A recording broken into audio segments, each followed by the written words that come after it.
We'll now speak to Dr. Ezz Lulu, who's a medical doctor and president of the Samir Foundation. You spent the past 2 years on the front lines as a medical student in both al-Shifa and al-Ahli hospitals. You then graduated in November. You're speaking to us from Gaza City this hour. What's it been like for you working on the front lines while you were still a medical student?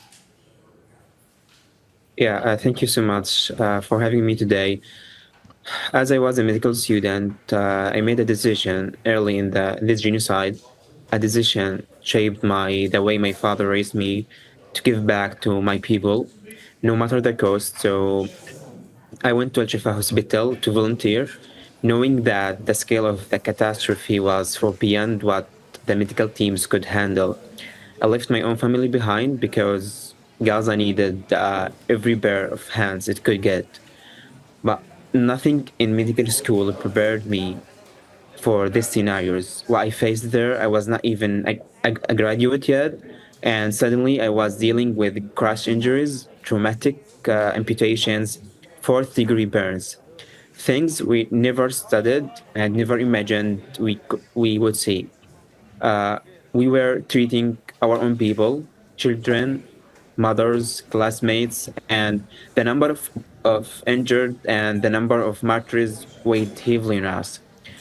We were exhausted physically and emotionally, but we kept going because there was no alternative.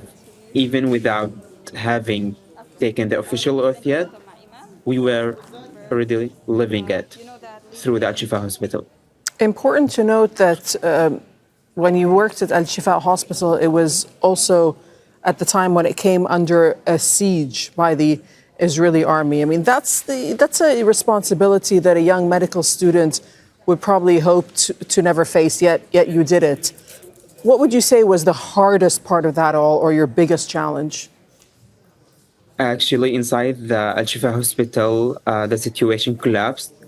Tanks were approaching, snipers were targeting the people in the corridors of the hospital, and we couldn't reach them. We had to watch patients bleed to death because moving even 1 meter meant becoming a target. Oxygen concentrators had started to shut down, and 8 patients in the ICU just died before my eyes. And for the first time in my life, I buried people inside the hospital. Actually, I lived through 4 wars, but nothing like this war. Different. It was completely different. It turned my life upside down. It taught me a painful truth.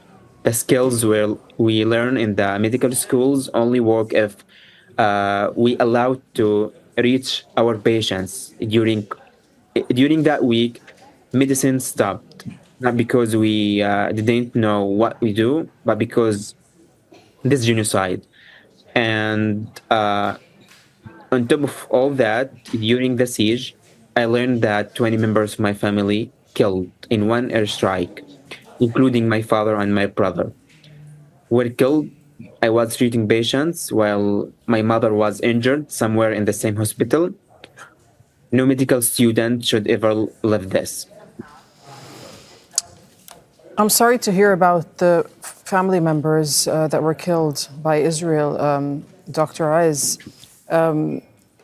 You've been through a lot. How did that experience shape the kind of doctor that you want to be and what you want to specialize in?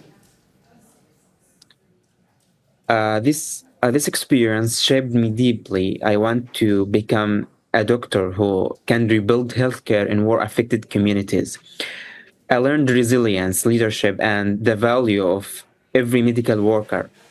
Losing 20 members of my own family during the war pushed me to dedicate my future to strengthening Gaza's healthcare system so that no student or doctor lives what we lived.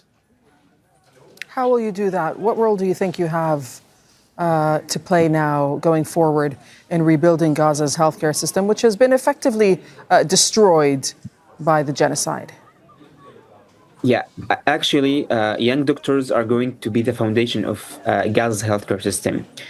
Many senior doctors were killed, displaced, or exhausted. Entire hospitals and universities were destroyed. So the responsibility now falls on our generation. the young doctors and the medical students who kept working throughout this genocide. We are the ones who will reopen departments, rebuild medical education, and restore essential resources. We learned medicine in the harshest circumstances, and that has created a level of resilience and commitment that Gaza that needs in this time. And despite everything, we lost our homes, our families, our friends. We stayed in the hospitals and continued treating people. And now we are the generation that we will rebuild the healthcare system from zero. Not because it's easy, but because there's no other choice for us and for our people in Gaza.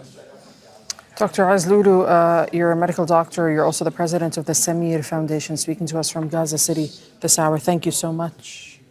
Don't miss out, get the full picture. Subscribe to Al Jazeera for reliable news and expert insights. Like, share, stay ahead.